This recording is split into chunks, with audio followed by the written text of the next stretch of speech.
क्या आपको पता है इंग्लिश में अधिकार दिखाने के लिए हम कौन कौन से वर्ड्स का यूज करते हैं या रिलेशन शो करने के लिए कौन कौन से वर्ड का यूज करते हैं। अगर जो आपको नहीं पता है तो आप इस पूरे वीडियो को अंत तक देखें ताकि आपको रिलेशन वर्ड्स और पजेसिव वर्ड्स समझ में आ जाए कि हम इन वर्ड्स का यूज अपना रिलेशन या अधिकार दिखाने के लिए कैसे करते हैं। हेलो फ्रेंड्स, आप सभी का इंग्लिश स्पार्टन के चैनल पर स्वागत है। उम्मीद है कि आप लोग अच्छे होंगे। और आज का जो हमारा टॉपिक है वो है पजेसिव एडजेक्टिव। पजेसिव एडजेक्टिव्स सीखने से पहले हम थोड़ा सा केस टेबल के ऊपर बात करते हैं। जो केस टेबल होता है वो 4 प्रकार के होते हैं। सबसे पहला आपका होता है नॉमिनेटिव केस। नॉमिनेटिव केस में ये क्या करता है, ये एज ए सब्जेक्ट काम करते हैं, यानी ये अब जब भी काम करते हैं किसी भी सेंटेंस में तो कैसे काम करते हैं, एज ए सब्जेक्ट। और जैसे यहाँ पे लिखा है आई का मीनिंग आपका क्या होता है, मैं होता है। वी का मीनिंग क्या होता है, हम। लेकिन अगर जो सेंटेंस में लिखा हो हम दोनों तो वहां पे हम यूज करेंगे वी बोथ का। और अगर जो लिखा है हम सब तो आप यूज करेंगे वी ऑल का। अब यू का मतलब होता है तुम, और अगर जो तुम दोनों लिखा हो तो यू बोथ मतलब तुम दोनों, और तुम सब लिखा हो तो आप क्या यूज करेंगे, ऑल का यूज करेंगे। एक दे होता है, जब जो मीनिंग होता है वो वे होता है। लेकिन अगर जो लिखा है वे दोनों तो आप क्या यूज करेंगे, अगर जो लिखा है वे दोनों तो आप यूज करेंगे दे बोथ। और अगर जो लिखा है वे सब तो आप यूज करेंगे दे ऑल। और ही का मतलब आपको पता है कि वह होता है, और शी का मतलब वह होता है। इट का मतलब आपका यह होता है। इट का जो उपयोग हम करते हैं वो किसके लिए करते हैं, नॉन लिविंग के लिए। जैसे मैंने कहा यह मार्कर है तो दिस इज ए मार्कर भी बोल सकते हैं, या तो इट्स अ मार्कर भी बोल सकते हैं। दूसरा, इसका उपयोग हम किस लिए करते हैं, एनिमल के लिए। मान लिया जाए मैंने कहा कि कुत्ता भौंक रहा है, तो कुत्ता ने बोलने को मैं कह रहा हूं कि वह भौंक रहा है तो हम क्या बोलेंगे, इट्स बार्किंग। और इसका तीसरा जो उपयोग होता है एज ए सब्जेक्ट होता है, वहां पे इट का मीनिंग कुछ नहीं होता है। जैसे हम कहते हैं बारिश हो रही है, इट्स रेनिंग। लेकिन जब आपको इट यूज ऑफ इट सिखाया जाएगा तो वहां पे आपको पता चल जाएगा। ये आपके जो टोटल है ये नॉमिनेटिव केस है, और इनका उपयोग जो भी हम करते हैं मोस्टली जब इनका मीनिंग ये होता है तो हम इनका उपयोग एज ए सब्जेक्ट करते हैं। इसका उपयोग हम अलग अलग तरीके से ऑब्जेक्ट भी बना सकते हैं। जैसे मैंने कहा मैं यह जानता हूं, आई नो इट, या आई नो दिस भी बोल सकते हैं। तो यहाँ पे इट क्या है ऑब्जेक्ट बन सकता है। लेकिन आपका जो I we you they he she है ये आपका कभी भी ऑब्जेक्ट नहीं बनता है, ये हमेशा आपका सब्जेक्ट होता है। अब नॉमिनेटिव केस में ये जो आई और वी है इनको हम क्या कहते हैं, फर्स्ट पर्सन कहते हैं। यू को हम सेकेंड पर्सन, बाकी दे ही शी इट को हम कहते हैं थर्ड पर्सन। अगर जो हम पर्सन को समझना चाहते हैं तो हम ऐसे समझ सकते हैं, पर्सन जो एक, जब हम अपनी बात करें तो वो आपका फर्स्ट पर्सन है, जैसे आई एंड वी। और सामने वाले की जब बात करें तो वो आपका सेकेंड पर्सन है, जैसे मैंने कहा यू।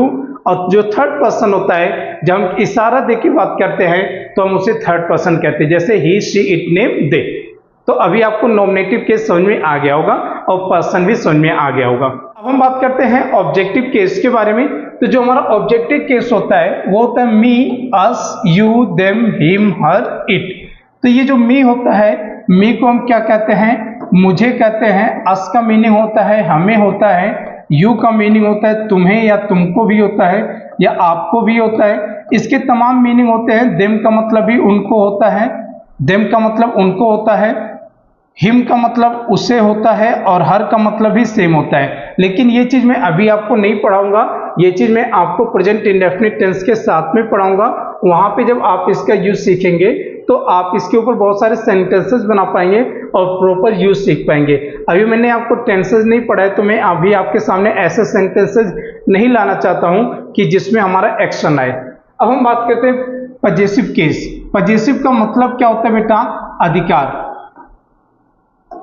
पजेसिव का जो मीनिंग होता है अधिकार, यानी अधिकार दिखाने के लिए हम इन वर्ड्स का यूज करते हैं। My, mine, our, ours, your, yours, their, theirs, his, his, her, hers, its. और यहाँ पे नहीं होता है। तो आपको देखो my, our, your, their, his, her, its, इसे हम पजेसिव एडजेक्टिव कहते हैं। और पजेसिव जो प्रोनाउन होते हैं mine, ours, yours, theirs, his, hers, और यहाँ पे नहीं होता है, तो ये आपके प्रोनाउन होते हैं। इनका उपयोग अभी हम प्रॉपर आगे चल के सीख रहे हैं। अब हम बात करें रिफ्लेक्सिव प्रोनाउन। रिफ्लेक्सिव प्रोनाउंस जो होते हैं वो होते हैं myself, ourself, yourself या yourselves, themself, himself, herself, itself. इनका भी जो उपयोग है ये आपको प्रेजेंट इंडेफिनिट टेंस के साथ में सिखाया जाएगा। तो अभी मैं आपको केस टेबल बता दिया। केस टेबल हमें बस थोड़ा सा आपको इंट्रोड्यूस करना था, लेकिन जो हमारा मेन टॉपिक है वो है पजेसिव एडजेक्टिव। इसलिए हम चलते हैं सबसे पहले पजेसिव केस के बारे में सीखते हैं और फिर हम सीखेंगे पजेसिव एडजेक्टिव के बारे में। पजेसिव केस, पजेसिव का मतलब होता है अधिकार, यानी अधिकार दिखाने के लिए हम पजेसिव केस का उपयोग करते हैं। इसका डेफिनेशन क्या होता है, जैसे लिखा है when a noun shows it's relation, यानी जब एक नाउन क्या करता है अपना रिलेशन शो करता है विद, यानी किसी के साथ में, और पोजीशन ऑन अनदर नाउन, यानी और वो क्या करता है किसी दूसरे नाउन पे अपना अधिकार दिखाता है, तो उसी कंडीशन को हम क्या कहते हैं पजेसिव केस कहते हैं, या उन सारे वर्ड्स को हम क्या कहते हैं पजेसिव वर्ड्स भी बोल सकते हैं। तो अभी आपको समझ में आ गया होगा पजेसिव केस क्या होता है, राइट। तो अब हम चलते हैं पजेसिव केस कितने प्रकार के होते हैं, हम उनकी बात करते हैं। पजेसिव केस, पजेसिव केस हमारे 3 प्रकार के होते हैं। सबसे पहला आपका होता है पजेसिव एडजेक्टिव, दूसरा जो होता है पजेसिव प्रोनाउन, और जो तीसरा जो होता है आपका होता है पजेसिव नाउन। तो एक तो देखो आपका पजेसिव एडजेक्टिव होता है, तो जो पजेसिव एडजेक्टिव होता है यानी इसमें जो भी वर्ड्स हम यूज करते हैं वो सारे हमारे वर्ड्स क्या होते हैं एडजेक्टिव वर्ड्स होते हैं, यानी हम उनको एडजेक्टिव के नाम से जानते हैं। जैसे आपको लिखा है my, our, your, their, his, her, its. English में जब भी हमें क्या करना होता है किसी चीज पे अधिकार शो करना होता है या रिलेशन शो करना होता है, तो सबसे पहले हम इनका यूज करते हैं। अगर जो हम इनका यूज नहीं करते हैं तो हम पजेसिव प्रोनाउन का यूज करते हैं, यानी अगर आप पजेसिव एडजेक्टिव का यूज नहीं करेंगे तो आप किसका यूज करेंगे पजेसिव प्रोनाउन का। अब पजेसिव प्रोनाउन क्या होता है mine, ours, yours, theirs, his, hers. यहां पे आप इट्स का उपयोग मत करिएगा क्योंकि यहां पे इट्स का उपयोग नहीं होता है। तो इनको हम क्या कहते हैं, इनको हम कहते हैं पजेसिव प्रोनाउन, और ये सारे आपके होते हैं प्रोनाउन। तो पजेसिव एडजेक्टिव का यूज करना आज हम सीखेंगे अपनी वीडियो में, और जो पजेसिव प्रोनाउन है इसका उपयोग हम अपने नेक्स्ट वीडियो में सीखेंगे। और अभी हम बात करते हैं पजेसिव नाउन। अब पजेसिव नाउन क्या है, यानी जब किसी पे हम अधिकार दिखाते हैं तो या तो आपको पजेसिव एडजेक्टिव यूज करना होता है या तो पजेसिव प्रोनाउन यूज करना होता है। लेकिन अगर ये दोनों नहीं होता है तो हम क्या करते हैं नाउन का उपयोग करते हैं। कैसे, एक बार थोड़ा सा एग्जांपल देखते हैं। जैसे मैंने लिखा माय बुक इज रेड। क्या मैंने कहा माय बुक इज रेड, तो यहां पे क्या है माय बुक, यानी माय से हमने क्या किया बुक के ऊपर अपना अधिकार दिखाया, और मेरा बुक क्या है रेड है यानी लाल है। अब यहां पे मैंने कहा दिस बुक इज माइन, तो यहां पे भी हमने क्या किया कि बुक के ऊपर हमने माइन से अधिकार शो किया। लेकिन अब यहां पे मैंने जैसे लिखा राम का बुक, राम का बुक, तो जैसे ही मैंने लिखा राम का बुक, तो यहां पे आपको क्या समझना है, आप यहां पे जब देखेंगे तो राम और का के लिए हम एपोस्ट्रोफी एस का यूज करेंगे और बुक का आपका हो जाएगा बुक। तो राम्स बुक, या तो हम इसे ऐसे भी यूज कर सकते हैं द बुक ऑफ राम। तो इसमें जो समझना है आपको क्या समझना है कि जो अधिकार दिखाने के लिए यहां पे मैंने राम यानी नाउन का यूज किया, किसका यूज किया, नाउन का, किसी नाउन के ऊपर अधिकार दिखाने के लिए। और यहाँ पे हमने क्या किया, प्रोनाउन का यूज किया किसी नाउन के ऊपर अधिकार दिखाने के लिए। और यहाँ पे हमने पजेसिव एडजेक्टिव यानी एडजेक्टिव वर्ड का यूज किया किसी नाउन पे अधिकार दिखाने के लिए। तो जो पजेसिव केस होता है आपको भी समझ में आ गया होगा। एक बार फिर से मैं आपको हल्का सा ब्रशअप करता हूं। जो पजेसिव केस है वो तीन होते हैं, possessive adjective, possessive noun and possessive pronoun. Possessive adjective में हम इनवर्ड्स का यूज करते हैं किसी पे अधिकार या रिलेशन शो करने के लिए, और पजेसिव प्रोनाउन का उपयोग हम करते हैं जब किसी पे अधिकार या रिलेशन शो करते हैं। और जो तीसरा होता है आपका पजेसिव नाउन,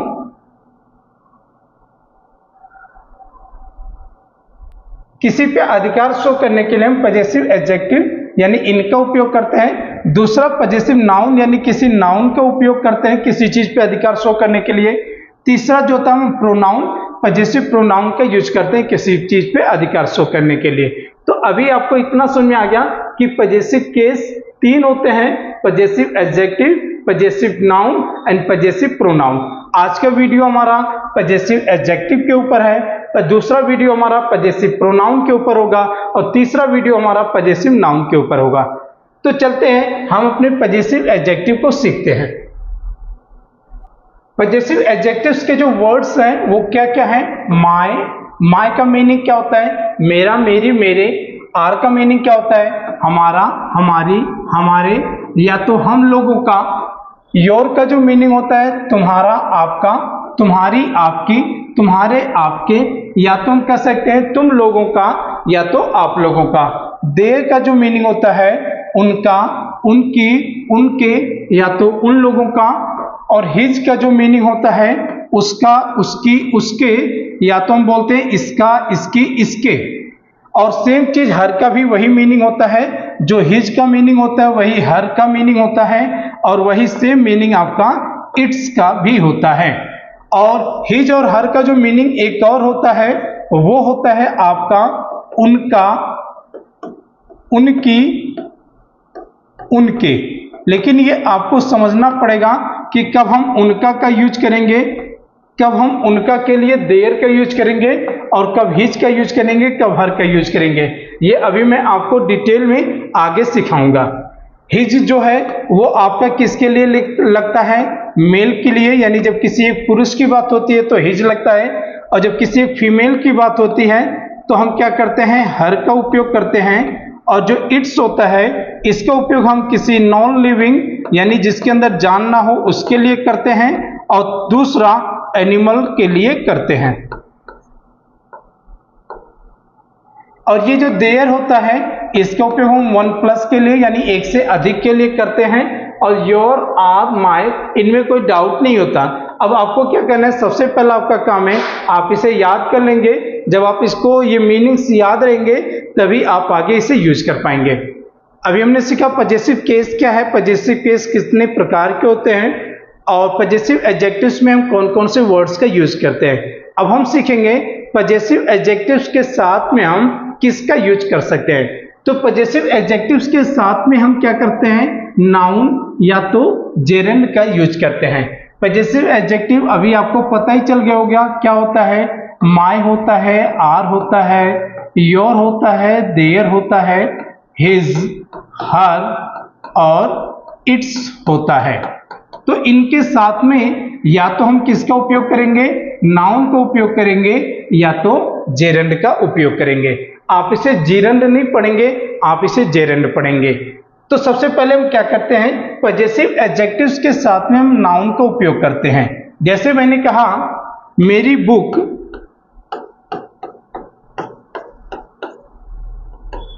अच्छी है। जब मैंने कहा कि मेरी बुक अच्छी है तो मेरी बुक का मीनिंग आपका क्या हो जाएगा, माय बुक इज गुड। तो यहां पे मैंने क्या किया, मेरी यानी माय के साथ में हमने क्या यूज किया, नाउन का यूज किया। बुक आपको पता ही होगा कि नाउन होता है।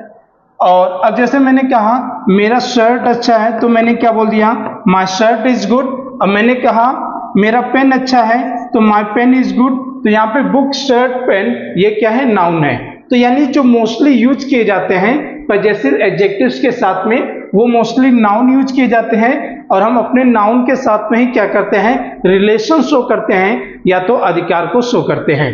अब हम बात करते हैं पजेसिव एडजेक्टिव्स के साथ में जेरंड का उपयोग कैसे करते हैं। जेरंड सीखने के लिए हमें सबसे पहले समझना है कि जेरंड होता क्या है। इसके लिए आपको वर्ब को समझना है। वर्ब में जब आईएनजी लगा देते हैं तो वो आपका जेरंड होता है। जेरंड क्या होता है, जहां वर्ब में क्या कहते हैं, आईएनजी लगाते हैं तो उसी वर्ब को हम क्या कहते हैं, जेरंड कहते हैं। जैसे मैंने कहा स्पीकिंग, तो स्पीक में आईएनजी लगा दिया तो ये आपका क्या हो गया, जेरंड हो गया। अब मैंने कहा लिसनिंग, तो यहाँ पे जब हमने लिसन में आईएनजी लगा दिया तो ये आपका क्या हो गया, जेरंड हो गया। इसी तरीके से मैंने कह दिया स्लीप, स्लीप मतलब सोना होता है, लेकिन अगर जो हमने इसमें आईएनजी लगा दिया स्लीपिंग तो ये आपका जेरंड हो गया। यानी जो जेरंड होता है वो क्या होता है, वर्ब के साथ में जब हम आईएनजी लगा देते हैं तो वो आपका जेरंड होता है। एक्शन कर रहा है, ये काम कर रहा है, ये काम करेगा तो ये क्या होगा, वर्ब होगा। यदि ये काम नहीं कर रहा है तो ये वर्ब नहीं होगा, वो वहां पे जेरंड होगा। जैसे मैंने कहा आई एम स्पीकिंग इंग्लिश, तो जैसे मैंने कहा आई एम स्पीकिंग इंग्लिश तो यहाँ पे स्पीकिंग यानी बोलने का काम कर रहा हूं तो ये आपका वर्ब हो गया। अब मैं यहाँ पे एक सेंटेंस लिख रहा हूं, माय स्पीकिंग इज वेल या तो एक्सीलेंट। तो जब मैंने कहा कि माय स्पीकिंग इज वेल या एक्सीलेंट, तो जैसे मैं के साथ में स्पीकिंग लगाया तो यहाँ पे ये एज ए वर्ब नहीं यूज हो रहा है, ये एज अ जेरंड यूज हो रहा है। तो अभी आपको समझ में आ गया होगा कि हम पजेसिव एडजेक्टिव्स के साथ में क्या कर सकते हैं, जेरंड का भी उपयोग कर सकते हैं। अब एक और सेंटेंस लिख रहा हूं, जैसे मैंने कहा आपकी लिसनिंग अच्छी नहीं है तो मैं क्या बोलूंगा, your listening is not good. तो यहाँ पे जैसे मैंने कहा कि योर लिसनिंग, आपकी लिसनिंग अच्छी नहीं है, तो योर लिसनिंग, तो यहाँ पे लिसनिंग क्या है, आपका ये वर्ब नहीं है, ये क्या है, यहाँ पे जेरंड है। तो पजेसिव एडजेक्टिव्स के साथ में हम क्या क्या यूज कर सकते हैं, नाउन का यूज करते हैं या तो जेरंड का यूज करते हैं। आपको समझ में आ गया होगा।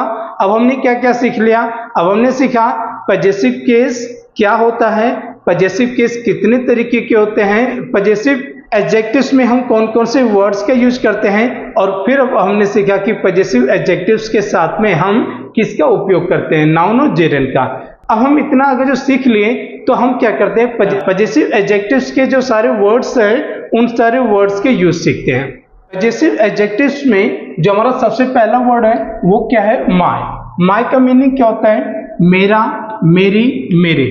अब यहाँ पे बच्चे ये समझते हैं कि ये जो मेरा लिखा है ये मेल की बात करता है, मेरी लिखा है ये फीमेल की बात करता है, और जो मेरे लिखा है ये प्लूरल की बात करता है। अगर जो आप ऐसा समझते हैं तो ये आपका गलत है।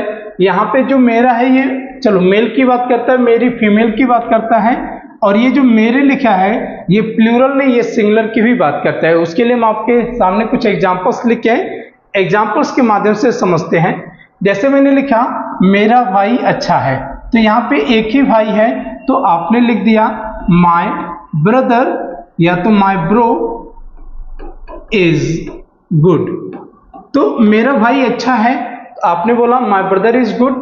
अब मैंने कहा मेरी बहन अच्छी है, तो माय सिस या तो आप सिस्टर बोल सकते हैं, my sister is good.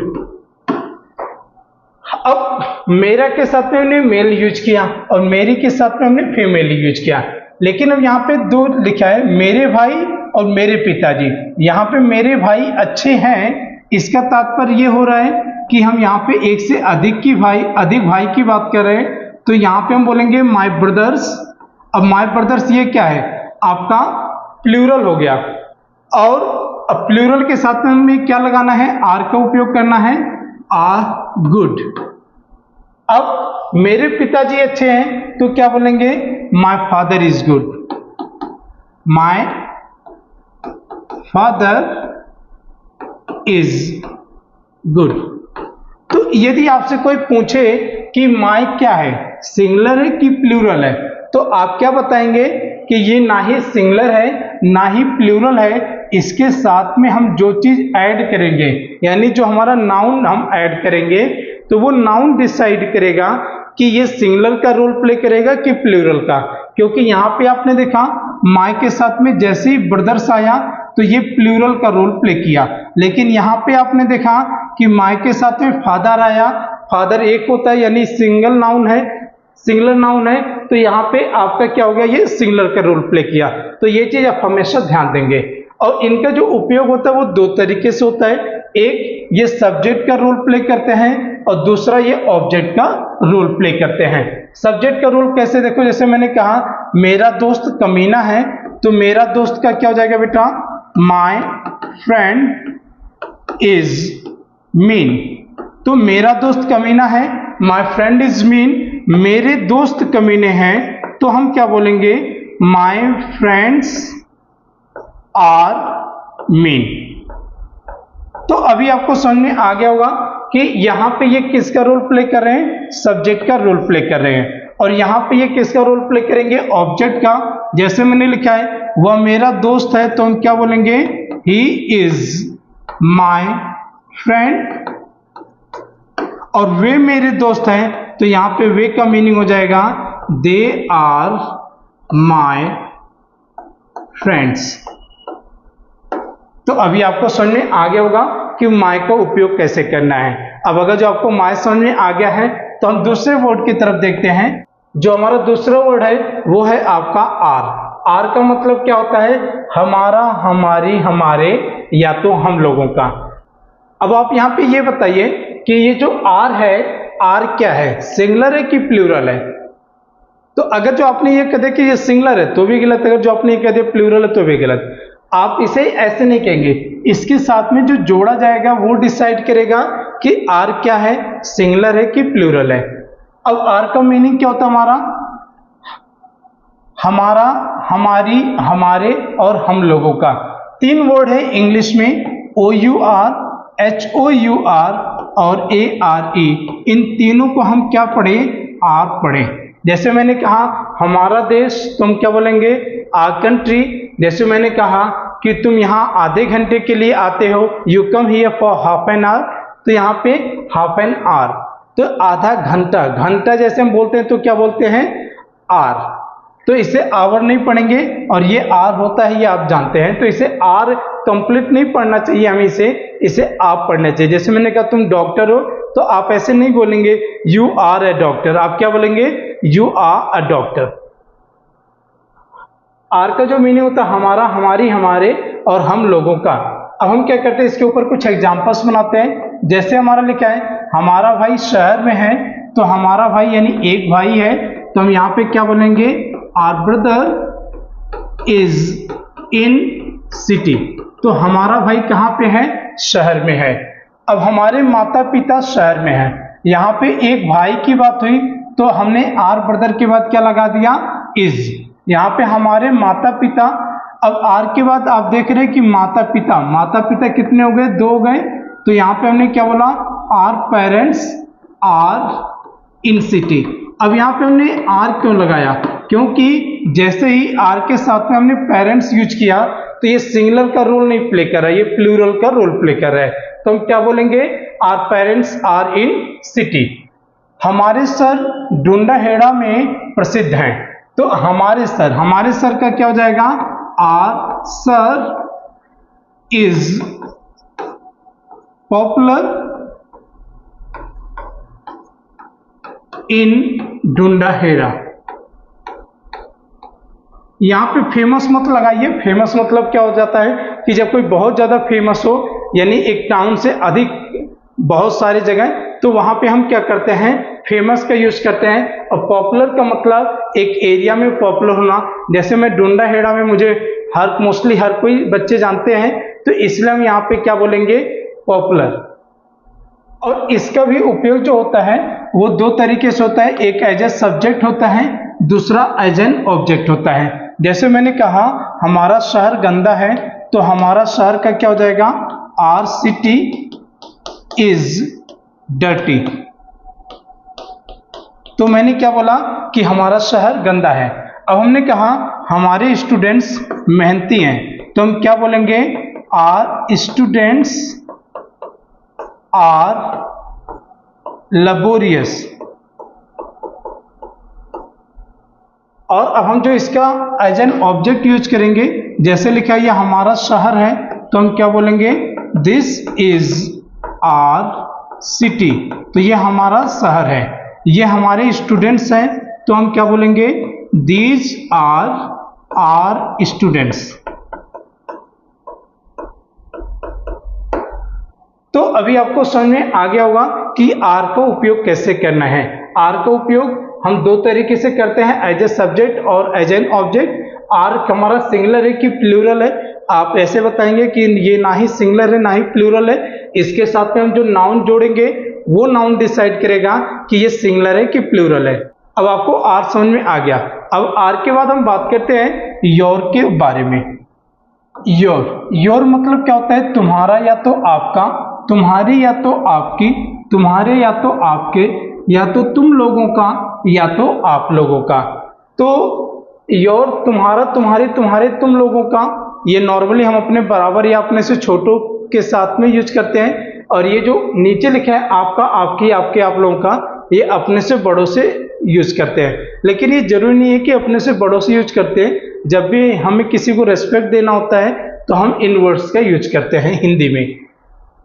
Your का मीनिंग, अब कोई आपसे पूछे कि योर क्या है, सिंगुलर है कि प्लूरल है, तो आप क्या बताएंगे, योर आपका ना ही सिंगुलर है ना ही प्लूरल है। इसके साथ में हम जो नाउन जोड़ेंगे वो डिसाइड करेगा कि ये सिंगुलर है कि प्लूरल है। अब योर का उपयोग भी हम दो तरीके से करते हैं, एक एज ए सब्जेक्ट कर सकते हैं, दूसरा कैसे कर सकते हैं, एज एन ऑब्जेक्ट। अब जैसे मैंने लिखा आपका हाथ गंदा है, तो आपका हाथ का क्या हो जाएगा, योर हैंड इज डर्टी।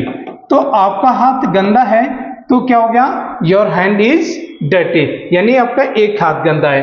अब मैंने लिखा आपके हाथ गंदे हैं, इट मीन्स आपके दोनों के दोनों हाथ गंदे हैं, तो हम यहां पे क्या बोलेंगे, योर हैंड्स आर डर्टी। तो अभी आपको समझ में आ गया होगा कि योर क्या है, ये ना ही सिंगुलर है ना ही ये प्लूरल है। इसके साथ में हम जो जोड़ रहे हैं वो मिल के डिसाइड कर रहा है कि ये आपका सिंगुलर का रोल प्ले कर रहा है या प्लूरल का। एग्जाम्पल के लिए यहाँ पे देख सकते हैं, हम एक हैंड की बात किए तो ये सिंगुलर का रोल प्ले किया, इसलिए हमने इज लगाया। और यहाँ पे हैंड्स की बात हुई तो ये प्लूरल हो गया, इसलिए हमने क्या लगा दिया, आर लगा दिया। नेक्स्ट एग्जाम्पल देखते हैं, जैसे लिखा है आप लोगों के कपड़े गंदे हैं, तो जैसे मैंने कहा आप लोगों के कपड़े, तो यहां पे क्या हो जाएगा, योर क्लॉथ्स आर डर्टी। तो यहां पे आप लोगों के कपड़े गंदे हैं तो हम क्या बोलेंगे, your clothes are dirty, right. अब यहां पे ये जो क्लॉथ्स लिखा है, आप ये बताइए कौन सी स्पेलिंग सही है, CLOTH and CLOTHES and CLOTHS। अब बताओ इन तीनों में कौन से क्या इसमें कोई कमी है। अब यहां पे आप ये समझने की कोशिश करिए, ये जो क्लॉथ्स लिखा है यहां पे लिखा है, ये भी क्लॉथ्स की स्पेलिंग है और ये तो क्लॉथ की स्पेलिंग है। तो आप कौन सी चीज यूज करेंगे, कहां पे यूज करेंगे। बच्चों को ये पता ही नहीं होता है कि क्लॉथ्स में क्या डिफरेंस है और कहां पे लगाना है। फॉर एन एग्जांपल, एक छोटा सा पीस होता है तो उसे हम बोलते हैं क्लॉथ, और उसमें और भी ज्यादा पीस हो तो हम उसे बोलेंगे क्लॉथ्स, और जो सेट होता है तो उसे हम बोलते हैं क्लॉथ्स। तो जैसे मैंने कहा आपके कपड़े गंदे हैं, इट मीन्स आपका शर्ट गंदा है, आपका बनियान गंदा है, आपका पैंट गंदा है, तो ये क्या हो गए, कपड़े हो गए, सेट हो गए। तो जब हम सेट की बात करते हैं तो हम क्या करते हैं, क्लॉथ्स का यूज करते हैं। और वैसे एक ही छोटे छोटे कपड़े जो होते हैं उन्हें हम बोलते हैं क्लॉथ्स, और सिंगल कोई कपड़ा होता है तो हम उसे बोलते हैं क्लॉथ। तो आप लोगों के कपड़े गंदे हैं तो योर क्लॉथ्स आर डर्टी। अब यहां पे लिखा है यह आपका हाथ है, तो क्या बोलेंगे, दिस इज योर हैंड। तो यानी ये आपका हाथ है, ये आपके हाथ है, तो क्या बोलेंगे, यहां पे ज्यादा की बात हो रही है तो सबसे पहले दीज लगा देंगे, तो दीज आर योर हैंड्स। अब यहां पे लिखा है ये सब आप लोगों के कपड़े हैं, तो हम क्या बोलेंगे, these all are your clothes. आपको समझ में आ गया होगा योर का भी उपयोग कैसे करने हैं, और आपको ये भी समझ में आ गया होगा कि क्लॉथ्स एंड क्लॉथ्स में क्या डिफरेंस है। तो आप अपने दोस्तों से ये पूछ सकते हैं, आप पाएंगे कि उनको क्लियर नहीं है। अब हम बात करते हैं योर के बाद हम बात करते हैं देयर के ऊपर। देयर का जो मीनिंग होता है वो होता है उनका, उनकी, उनके, या तो उन लोगों का। बहुत सारे बच्चे ये समझते हैं कि ये जो देयर है, ये देयर क्या होता है, प्लूरल होता है, लेकिन ये देयर प्लूरल नहीं है। इसके साथ में हम जो जोड़ेंगे वो डिसाइड करेगा कि ये सिंगुलर है कि प्लूरल है। इसका उपयोग हम एक से ज्यादा के लिए करते हैं। देयर का उपयोग हम कब करते हैं, जब हम एक से ज्यादा की बात करें, और इसका उपयोग दो तरीके से किया जाता है। एक एज ए सब्जेक्ट होता है, दूसरा कैसे होता है, एज एन ऑब्जेक्ट होता है। जैसे मैंने लिखा उन लोगों का स्कूल शहर में है, जैसे 1 2 3 4 5 6 7 8 9 10। तो यहाँ पे क्या है कि बहुत सारे बच्चे हैं, और इन सारे बच्चों का जो स्कूल है वो क्या है, शहर में है। इट मीन्स क्या है, ये जो 10 स्टूडेंट्स हैं, 10 स्टूडेंट्स का एक ही स्कूल है, हम उसकी बात कर रहे हैं। तो उन लोगों का स्कूल, या तो मैं ये भी कह सकता हूं इनका स्कूल, तो हम क्या बोलेंगे, देयर स्कूल कहां पे है, शहर में, इज इन सिटी। तो मैंने क्या बोला, उनका स्कूल शहर में है, हम बोलेंगे their school is in city. अब फिर मैंने लिखा उनके माता पिता घर पर हैं। अब यहाँ पे क्या है, यहाँ पे देखिए, यहाँ पे समझने के लिए हम ये भी समझ सकते हैं कि अगर एक लड़के के माता पिता हैं तो यहाँ पे हम हिज पेरेंट्स भी बोल सकते हैं। लेकिन अगर जो एक लड़की की बात करें, लड़की के माता पिता, तो हम यहाँ पे हर पेरेंट्स भी यूज कर सकते हैं। लेकिन यहाँ पे आपका देयर लिखा है, तो यहाँ पे हिज और हर की बात हम नहीं कर रहे हैं, यहाँ पे हम देयर की बात कर रहे हैं। अब यहाँ पे देयर का मतलब क्या है कि ये जो सारे बच्चे हैं इनके माता पिता, तो इन 10 के माता पिता एक नहीं है, यानी अलग अलग है। तो हम इनके लिए क्या सेंटेंस बना सकते हैं, हम इनके लिए सेंटेंस बना सकते हैं their parents are at home. तो यहां पे ये जो पेरेंट्स आया, ये इतना आपका ये क्या हो गया, प्लूरल हो गया, क्योंकि यहां पे पेरेंट्स की बात की जा रही है। तो जैसे ही हम इनके साथ में प्लूरल का यूज करेंगे तो ये प्लूरल का रोल प्ले करेगा, और यदि हम इनके साथ में नाउन का उपयोग करेंगे तो ये नाउन के रोल प्ले करेंगे। अब हम यहाँ पे एक और एग्जांपल देखते हैं एन ऑब्जेक्ट के रूप में। जैसे लिखा है यह उनका गांव है, यानी 1 2 3 4 5, ये पांचों का जो गांव है एक ही गांव है, तो मैंने क्या कहा, यह उनका गांव है, तो दिस इज देयर विलेज। लेकिन अब यहां पे लिखा ये सब उनकी कारें हैं। अब मान लीजिए ये बहुत सारे कार हैं, और ये सारी जो कार है वो किनके कार हैं, इन पांचों के कार है। यहाँ पे आपके मान लो ये 50 कार्स है टोटल, ये जो 50 कार्स है इन पांचों के हैं, तो यानी किसी एक इंसान का नहीं है। तो यहाँ पे हमने क्या किया, ये सब का मीनिंग क्या हो जाएगा, दीज आर देयर कार्स। वैसे एक चीज देखा जाए, यहाँ पे हिंदी में लिखने से नहीं समझ में आ रहा है कि यहाँ पे हमें हिज लगाना चाहिए कि हर लगाना चाहिए या देयर लगाना चाहिए। ये चीज हम लिखते हैं या बोलते हैं तो आगे पीछे से हमें पता चलता है कि हम किसकी बात कर रहे हैं। तो यदि एक लड़के की बात होती है तो हम हिज का उपयोग करते हैं, लड़की की बात होती है तो हम हर का उपयोग करते हैं, और एक से ज्यादा की बात होती है तो हम देयर का उपयोग करते हैं। बस आप इतना अपने माइंड में रखिएगा। तो अभी आपको देयर भी समझ में आ गया होगा। अब देयर के बाद हम बात करते हैं हिज या हर का। आपको पता ही है कि हिज का उपयोग हम मेल के लिए करते हैं और हर का उपयोग हम फीमेल के लिए करते हैं। तो सबसे पहले हम इनके ऊपर कुछ एग्जांपल्स बनाते हैं। जैसे इनका भी उपयोग हम दो तरीके से करते हैं, एज ए सब्जेक्ट और एज एन ऑब्जेक्ट। लिखिए उसके पिताजी घर पर हैं। अब बताओ यहाँ पे हम क्या लगाएं, हिज लगाएं या हर लगाएं। यहाँ पे कोई क्लियर ही नहीं है, क्योंकि एक सेंटेंस नॉर्मल ओनली एक सेंटेंस लिखा है। अब मेरा जो थॉट प्रोसेस होगा, मेरे थॉट प्रोसेस के हिसाब से यहाँ पे मैं अगर जो मेल हूं तो मेरे अंदर से हिज निकला, तो मैं यहाँ पे कर दिया his father is at home. लेकिन यहाँ पे अगर जो फीमेल टीचर होती और वो पढ़ा रही होती तो उनके अंदर से लेडीज थॉट निकलता। मोस्टली जो टीचर होते हैं, जैसे मेल टीचर के अंदर से मेल एग्जाम्पल्स ज्यादा निकलेंगे और फीमेल टीचर के अंदर से फीमेल एग्जाम्पल्स ज्यादा निकलते हैं। तो यहाँ पे वो क्या कहती, वो कहती her father is at home. और ये दोनों सही है, क्यों? क्योंकि जो लड़के के बाप की बात कर रहे हैं तो हम हिज फादर यूज करेंगे, और लड़की की बाप की बात कर रहे हैं तो हम हर फादर का यूज करेंगे। अब यहाँ पे लिखा है उसके माता पिता, यानी दो हैं, तो यहाँ पे हम क्या बोलेंगे? हिज पेरेंट्स, या तो हम क्या बोल सकते हैं? हर पेरेंट्स आर एट होम। अगर आपसे कोई पूछे कि हिज और हर क्या है, में सिंगुलर है कि प्लूरल है, तो आप क्या बताएंगे?